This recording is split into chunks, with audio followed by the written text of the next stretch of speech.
Et si je vous disais que l'intelligence artificielle ne va pas tuer le travail, mais au contraire le réinventer? C'est exactement ce que pense Eric Schmidt, l'ancien PDG de Google. Alors que beaucoup s'inquiètent d'un futur sans emploi, lui voit une immense opportunité, à condition qu'on sache s'adapter à temps. Dans ce podcast, je vais vous expliquer ce qu'il a dit récemment dans une interview fascinante. Et surtout, ce que ça implique pour vous, pour votre avenir professionnel et même pour vos enfants. Accrochez-vous, car ce que vous allez entendre va peut-être changer votre manière de voir l'IA. D'abord, il faut comprendre une chose. Eric Schmidt ne nie pas que l'intelligence artificielle va remplacer des emplois. C'est une réalité. Des tâches vont disparaître, notamment les plus simples, les plus répétitives ou les plus dangereuses. Mais pour lui, l'histoire nous montre que chaque vague d'automatisation a toujours fini par créer plus d'emplois, et surtout, des emplois mieux payés. Il cite un exemple simple. Dans une usine, celui qui soudait auparavant est aujourd'hui celui qui pilote le bras robotique. Il travaille moins dur, il est plus en sécurité, et il gagne mieux sa vie. Mais ce qui est vraiment fascinant, c'est ce qu'il dit à propos de la programmation. Beaucoup pensent que les développeurs vont être remplacés. Schmidt, lui, pense que c'est bien plus radical. Tout le monde va devenir programmeur, parce qu'aujourd'hui, avec l'intelligence artificielle, coder devient aussi simple que d'écrire une phrase.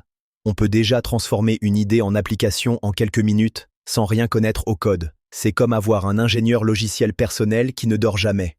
Imaginez ce que vous pourriez créer, des sites, des jeux, des outils, en un instant. Ce que Schmidt explique, c'est que l'automatisation de la programmation ne signifie pas moins de créativité, mais beaucoup plus de liberté. Et c'est là que les choses deviennent passionnantes. Quand coder devient accessible à tous, c'est un énorme accélérateur pour toute l'économie. C'est un boom de productivité comme on n'en a jamais vu. Et dans ce nouveau monde, ceux qui savent formuler des idées claires et les transformer en projets concrets auront un avantage énorme. Mais attention, ce boom ne profitera pas à tout le monde. Parce que ceux qui attendent en devoir, qui ne testent rien, qui ne se forment pas, risquent de rester sur le bord de la route. Schmidt insiste, les entreprises et les individus qui ne bougent pas maintenant seront les perdants. Il appelle les dirigeants à faire confiance à leurs équipes, à leur demander des idées concrètes pour intégrer l'IA dans leur métier.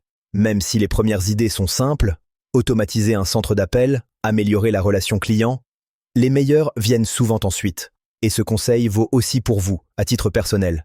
Ne restez pas spectateur. Testez des outils, automatisez une tâche, essayez de coder quelque chose avec une IA. Ce n'est pas réservé aux experts. Et si vous êtes jeune, lycéen, étudiant, la question est, vers quoi se tourner aujourd'hui? Schmidt ne dit pas « faites de l'IA ». Il dit « prenez ce qui vous passionne et amplifiez-le avec l'intelligence artificielle. Climat, santé, énergie, jeux vidéo, peu importe. Mais apprenez à utiliser ces nouveaux outils pour aller plus loin, plus vite. Et bonne nouvelle, les jeunes générations sont prêtes. Elles comprennent les outils numériques, elles apprennent vite.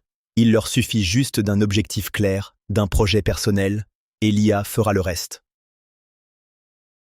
Alors, avec tout ça, une question essentielle revient. Si l'IA peut tout faire mieux que nous, à quoi bon se lever le matin? Pourquoi continuer à apprendre, à créer, à se battre? Schmidt répond avec beaucoup de justesse. L'être humain a besoin de sens. Même si l'IA peut faire certaines choses mieux, il restera toujours des défis. Et ces défis exigeront plus que de la logique. Ils exigeront de l'intuition, de la morale, de la nuance, de l'humanité. Rien que le fait de gérer un monde complexe, d'interagir avec les autres, de faire face à la désinformation ou de défendre ses idées, c'est un travail à plein temps. En résumé, le vrai danger n'est pas que l'IA prenne nos emplois. Le vrai danger, c'est qu'on ne change pas de rôle à temps. Ceux qui apprendront à collaborer avec l'IA, au lieu de la subir, seront les bâtisseurs du monde de demain. Et vous, où en êtes-vous dans cette transition? Est-ce que vous testez des outils?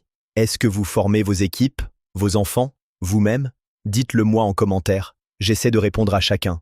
Si ce podcast vous a inspiré, pensez à le partager, à vous abonner et à laisser un commentaire. C'est ce qui permet à ce type de contenu d'exister, et surtout, de toucher plus de monde. Merci pour votre écoute. Et à très bientôt pour un nouvel épisode.